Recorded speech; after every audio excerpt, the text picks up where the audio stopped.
Hello and welcome to the Harwood Report for March 26, 2018. I am Keith Harwood, the founder of Trade Academy. Standard disclosures: all services and content are provided for educational and information purposes only and are not intended as legal or financial advice. So it's been quite a week, folks. How am I looking at the markets now? Well, I'll get into that in just a moment, but I think that we've got a lot of stuff to talk about with what equities are doing and where support and resistance really exist. Gold is finally starting to attract some money flow as people look for uncorrelated assets, and of course oil continues higher, especially since Bolton was appointed. Fear and greed is at 7. The price action on Friday and Thursday justifies fear and greed being at 7. Is the fundamental landscape such that we should have fear and greed at 7? I don't think so, but I've been wrong for a couple weeks now. I thought that this number should be closer to 60 or 70. The tariffs last week were a potential scary point, except for the fact that this is the standard Trump MO. Come out with something a little bit extreme, negotiate, get what you want. In this case, China may have a little bit more ammo to negotiate than Trump may have recognized, but at the end of the day, I believe a lot of this is just a negotiation tactic, in which case the market should start to recover and crush the fear and greed. We've seen a little bit of a recovery today, but a lot of these extreme fear readings that we're seeing just seem illogical to me. And frankly, when we see this fear and greed, the last time it was like this, down to this level, was 2015. The market, earnings and everything else have been great. It seems to me like this kind of reading is illogical. I'm looking for a recovery, which is going to press the market back, not maybe to all-time highs, but to back towards recent highs. And I'll talk about kind of the levels I'm looking at if this plays out the way I kind of expect. Additionally, this week, I think we need to keep in mind that it is the end of a quarter, which means that people have to do some position squaring for reporting positions, and they have to do a little window dressing to make sure that their positions look the way they want. Well, first one I've got here is obviously, I've got the wrong one there. Let's pull up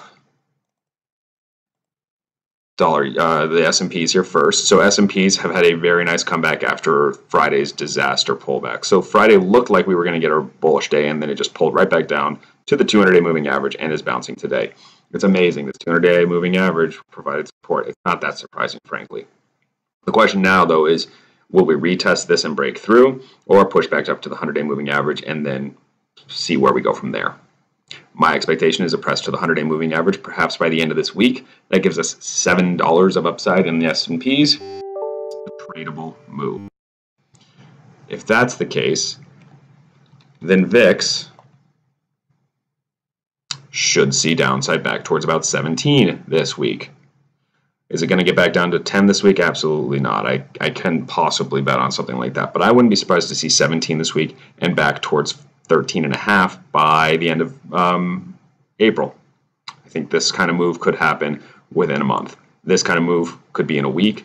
This is a month. So it could be a fast drop followed by a grind lower in the VIX. Especially if that rally then has some continuation. So if we get up here towards 166.5, which would be the 50-day moving average for the Qs, that sets the Qs up a little bit more, maybe even for a move all the way up to 171. This found support in no man's land. This support was based upon the S&Ps, not on the Qs. Something to keep in mind, that this didn't create a really nice, clean technical level.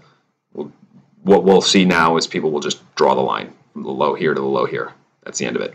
That's the trend line that needs to be breached to make the Qs ultimately bearish. IWM performed better than most for a few weeks. It actually performed better than the Qs last week because a lot of that was Facebook-driven selling, and now IWM is underperforming a little bit into this bounce. But again, IWM was coming from a lower place. It was below some of these key moving averages. Now it's between the 100 and the 200-day. Quickly to the 100-day makes absolutely logical sense. That's only a buck away, and obviously if SPY rallies another 7, I think we're going to see IWM all the way up to 157. So this is a lot of upside potential here. The only one that has a key, crucial, obvious support level is SPY off of a moving average. SPY moving averages are driving the rest of the flow. The rest of it is moving off of money allocation in and out. But right now SPY is creating the floor and creating the target zones for me. So SPY I still think has some good upside there. with SPY doing that, I mean, we have to look at SPY here and say, okay, well, obviously it's already up $5 today, so another $5 over the course of the next 3 days isn't that crazy. March 29th options, these expire on Friday. The straddle is about $4.50, so it's already kind of pricing in a large portion of that move. There is money kind of move. One could play 66, 269 call spreads here. You know, something like this could easily generate a decent return here at 62 cents. If we go back to that 100-day moving average, this is worth $3. So that's got a really solid R&R overall. So I'm looking at that first primarily. March 29, 266, 269 call spread for 61 cents. The volatility is a little cheaper in IWM, but SPY has the clearer technical picture to me. It wants the 100-day moving average back. It wants that $5 to $7 rally. If IWM lags, I'm going to be really disappointed if I buy the 155 calls there and it lags and doesn't get to 157. So I'm looking first at the call spreads here in SPY for this week. Switching over to bonds. Bond vol is actually very cheap, and you can see why right now. We really haven't had great movement. So we had a little bit of chop here, but this is not moving that crazy. It's moving from 119 to 120. These are not big moves relative to what's going on in the equity market. People are kind of forgetting about bonds. But now we're testing the 50-day moving average here. Perhaps there's some upside here, especially if that risk off continues through in things like gold.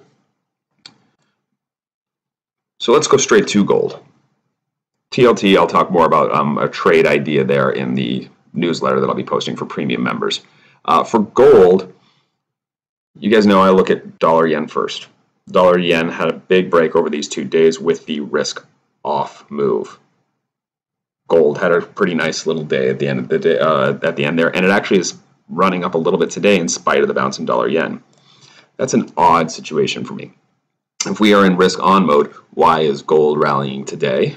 Well, part of it, as my view, is that people are looking for end of quarter window dressing and for an uncorrelated hedge to their equity book. If equities continue to rally, I think gold gets pushed right back down to 126. GLD, that is. And maybe even back down here to 124. So if equities are going to stay firm, then GLD weakness is actually a very easy trade for me. And if I look over at GLD and I look at the vol level, pull this up here on the vol, we can see that really vol has come up quite a bit up to 11.5. Traditionally trades closer to 9. Silver vol is at 17.5. Traditionally trades closer to about 16. So silver vol is a little bit cheaper in volatility space. But does it have as clear of a downside? Not as much to me. You know, this is more in the consolidation area here. Yes, it could drop that 50 cents to 15 to 20. But that's a 3% move, while in GLD, I'm talking about a move to 124 potentially here, which is a 3% move. So if both of those have a potential for 3% move, SLV vol is 1.5 times what GLD is, then GLD has the greater potential even though the vol is a little bit high. That high vol maybe sets me up more for looking at a put spread.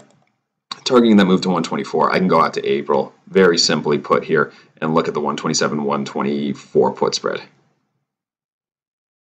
So what I'm looking at now, again, a lot of this I'm looking at put spreads because vol has come up so much, and as I talked about, I think VIX can come down. So if I do this put spread for 64 cents, similar to what I was looking at SPY, it has that potential to go to $3 if this maxes out its value. I'm not looking for it to max out the value. I want to move to 124, vol down, maybe it's worth $1.80. That's still a triple. That's a pretty good trade there. So I'm looking at GLD put spreads, starting off with the April 20th, 127, 124 put spread for me. I'm going to move over to oil. Obviously, USO has looked exceptional. Today is also good. I mean, it had a little pullback this morning, and then it's just testing right at the 52-week highs. The high there, 1330. The high on Friday, 1330. Today's high, 1328. We are right there.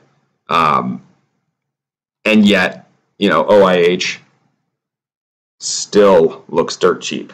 I get that it got sold off because it's part of the equity market, but good God, how is this not trading at least 27 or 28? XLE at least is getting some sort of a bounce today. People seem to basically be recognizing that oil names are a little bit underpriced. If XLE can get to 72, OIH can get to 27 maybe. And I've been focused on OIH for the ideas, but this week I'm going to go to XLE because you can see XLE vol is coming off a little bit, and OIH vol is staying pretty high. So XLE vol probably comes down to 17% into a rally. OIH vol can probably come down to 25% into a rally. So in this case, this vol being down 4% is a better play than playing for OIH vol to come down 8% when it's already starting to lag. And again, I'm going to look here just very simply at a call spread because I am still looking for vol to come down. And I'm looking for that move towards 72. And I'm looking at this right here. Very simple. 70-72 call spread for 35 cents. If that move to 72 happens in the next couple weeks, it could happen faster. This is going to be worth at least $1 on a move to 71. On a move to 72, at expiration, it's worth $2. Before expiration, it's worth $1.20, $1.30, something in that range. I feel pretty good about the return profile of that kind of trade. So for me, XLE April 70-72 call spreads for 34 cents are a very cheap way to get some leverage for a continued flow into energy names based upon them having underperformed USO so drastically. All right, folks, that is it for today. Let's go over to the Harwood Report. So I mentioned the premium product. I'm going to talk about a bunch of other ideas there. I give you guys this little teaser for free, a couple of interesting ideas, a couple of ways to play the market for what's going on. I'll give you the first month of the Harwood Report for free. After that, it's $49 a month. It's worth a try. If you don't like it, cost you nothing. Just cost you a little bit of time to read through it and see how you feel about it. So go to tradeacademy.co/Harwood Report to sign up. And that's .co, not .com. And as always, you can contact me by email at keith@tradeacademy.co or call me 312-608-0004. Email is usually best. Thanks again, folks, and have a wonderful rest of your day.